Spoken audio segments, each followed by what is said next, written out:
दोस्तों, पिछले कुछ दिनों से ये बातें लगातार उठ रही हैं कि क्या सीएम योगी आदित्यनाथ इस्तीफा देने जा रहे हैं, क्या वो गोरखपुर लौटने जा रहे हैं, क्या वो केंद्र की राजनीति में एंट्री करने जा रहे हैं और उसके बाद उत्तर प्रदेश की कमान कोई और संभालेगा। इन तमाम सवालों के बीच में लग ये रहा है कि सीएम योगी आदित्यनाथ ने गुजरात लॉबी को डबल क्रॉस कर दिया है। उनके जो मंसूबे थे उस पर पानी फेर दिया है, क्योंकि लोकसभा चुनाव के जिस तरह के नतीजे आए उसके बाद लगा कि सीएम योगी आदित्यनाथ और प्रधानमंत्री नरेंद्र मोदी के बीच में एक ऐसी खाई खुद गई है जो कभी पार्टी नहीं जा सकती, क्योंकि सत्ता में बने रहना भारतीय जनता पार्टी के लिए बहुत जरूरी है। गुजरात लॉबी, प्रधानमंत्री नरेंद्र मोदी हो, गृह मंत्री अमित शाह हो, इनके लिए बहुत जरूरी है कि ये सत्ता में बने रहें और इसके लिए साम दाम दंड भेद की राजनीति करते रहते हैं। हालांकि लोकतंत्र में जीत हार लगी रहती है, जनता का फैसला होता है, हर किसी को स्वीकारना चाहिए, लेकिन नेता आपस में किस तरह से सत्ता के लिए भिड़ते हैं इसका एक बहुत बड़ा उदाहरण हमने लोकसभा चुनाव में तब देखा जब भारतीय जनता पार्टी की सीटें घट गईं और बैसाखी सरकार प्रधानमंत्री नरेंद्र मोदी और केंद्रीय गृह मंत्री अमित शाह को चलाने को मिली। खैर, पिछले कुछ दिनों से खबरें जैसे आ रही थी, मैंने आपको बताया कि सीएम योगी आदित्यनाथ इस्तीफा देंगे और मनोज सिन्हा की भी एंट्री हो रही थी, तो लग रहा था कि कहीं उनको तो कमान नहीं सौंपी जानी है। लेकिन इस बीच जो घटनाक्रम बना है वो अपने आप में बड़ा दिलचस्प होता चला जा रहा है और उस घटनाक्रम के बीच में अब तलवार केशव प्रसाद मौर्य पर लटक गई है।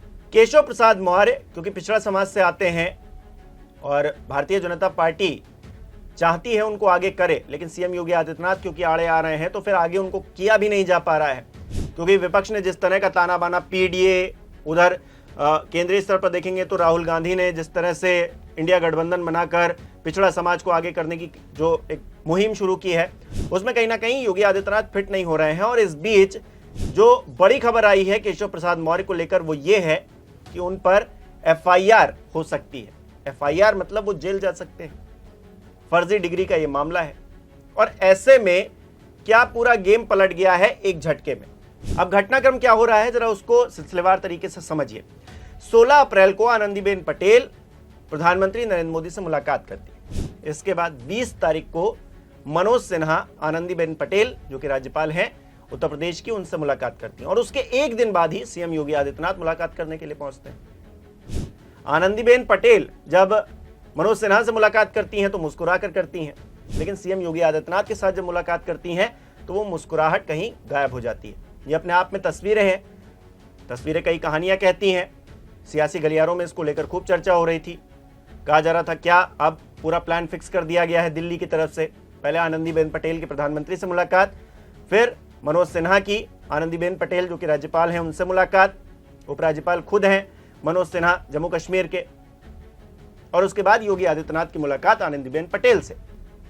और इसके बाद अब खबर यह आ रही है कि एफआईआर हो सकती है केशव प्रसाद मौर्य पर। यानी कि क्या होना था, क्या हो गया है और क्या हो रहा है, यह अपने आप में बहुत दिलचस्प होता जा रहा है दोस्तों।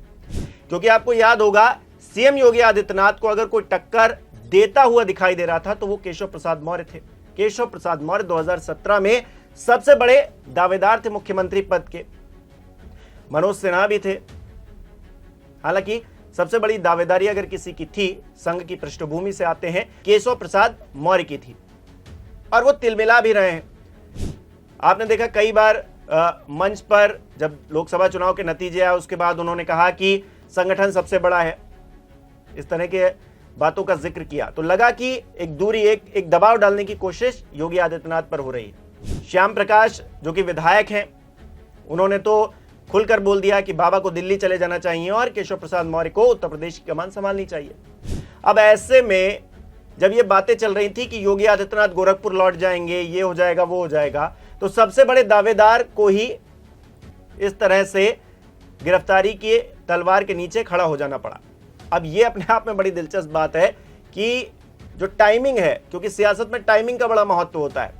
अब इस वक्त जब केशव प्रसाद मौर्य खुलकर बैटिंग कर रहे हैं और तमाम चीजें हो रही हैं उनके पक्ष में, तब उनकी गिरफ्तारी की बात होना, हालांकि ये ऑर्डर कोर्ट की तरफ से आया है, लेकिन टाइमिंग अपने आप में मायने रखती है। क्या ये संयोग है या फिर प्रयोग है? सीएम योगी आदित्यनाथ कहीं एक कदम आगे तो नहीं निकल गए हैं मोदी योगी के प्लान से? ऐसी भी बातें चल रही हैं और ये सब ऐसे वक्त में हो रहा है जब आरएसएस की भी कहीं ना कहीं खटपट नजर आ रही है सीएम योगी आदित्यनाथ के साथ में, क्योंकि अभी हाल ही में मोहन भागवत आए थे, लखनऊ तक आए, लेकिन मुलाकात नहीं हुई उनकी योगी आदित्यनाथ से। और एक दिन पहले ही एनएसयूआई के लोगों ने जिस तरह से काशी में प्रधानमंत्री नरेंद्र मोदी के संसदीय क्षेत्र में मोहन भागवत का विरोध किया, उसकी तस्वीरें भी सामने आई। तो तमाम चीजें हुई, तो संघ भी एक तरह से नाराज दिख रहा है। दूसरी तरफ गुजरात लॉबी भी अपना प्रेशर बनाए हुए है, लेकिन हर किसी को डबल क्रॉस करते हुए सीएम योगी आदित्यनाथ अपनी जगह बनाए हुए हैं और लग रहा है कि वो अपनी ही पार्टी में एक तरह की लड़ाई लड़ रहे हैं, क्योंकि उनके बयान बड़े मायने रखते हैं दोस्तों। वो कह रहे थे कि मैं दिल्ली नहीं जाऊंगा, भले गोरखपुर चला जाऊं, यानी कि दिल्ली से उनकी खास बनती हुई दिखाई नहीं दे रही। वो कह रहे हैं कि मैं अपने दम पर यहां इलेक्शन लड़ूंगा और अगर हार गया तो गोरखपुर चला जाऊंगा और जीत गया तो फिर तो क्या ही कहने। तो ऐसे में दोस्तों डबल क्रॉस करते हुए सीएम योगी आदित्यनाथ दिखाई दे रहे हैं इस वक्त, आज की डेट में। इससे पहले बैकफुट पर नजर आ रहे थे सीएम योगी आदित्यनाथ और लग रहा था कि वो इस्तीफा देकर कहीं गोरखपुर न चले जाए। आपको क्या लगता है दोस्तों इस पूरी खबर के मद्देनजर? हमें कमेंट करके जरूर बताइए। बहुत बहुत धन्यवाद।